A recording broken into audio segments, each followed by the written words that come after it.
एक लड़की ने सड़क किनारे एक स्टॉल पर एक कटोरा वॉन्टन खाया, लेकिन जब पैसे देने की बारी आई तो उसने सोने का एक सिक्का दिया।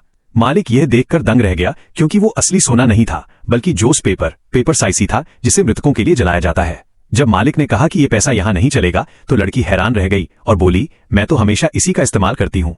मालिक को लगा कि लड़की उसे धोखा दे रही है और वो गुस्से में उसकी माँ के पास शिकायत करने पहुंच गया। लेकिन लड़की की माँ पत्थर जैसी सफेद पड़ चुकी थी और कुछ बोल नहीं पा रही थी, बस उसकी आंखों से आंसू बह रहे थे।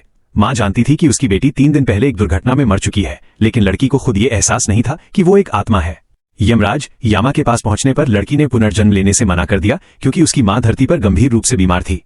उसकी ममता देखकर यमराज ने उसे 7 दिनों के लिए दोबारा जीवित होने की अनुमति दी, ताकि वो अपनी माँ को बचा सके। लेकिन एक शर्त थी, उसे सूरज की रोशनी से बचना होगा।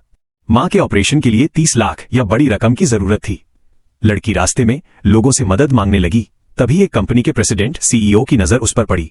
उसे अपनी खोई हुई बेटी की याद आ गई और उसने लड़की को 100 रुपए दिए, लेकिन गलती से उन पैसों के साथ उसका खानदानी नजरबट्टू लॉन्ग लाइफ लॉक भी चला गया। जब लड़की ने देखा कि वो लॉकेट कीमती है तो उसने उसे अस्पताल में मां के इलाज के लिए इस्तेमाल करना चाहा। दूसरी ओर प्रेसिडेंट उसे वापस मांगने आया, लेकिन लड़की ने पैसे मांगे बिना उसे वापस करने से मना कर दिया।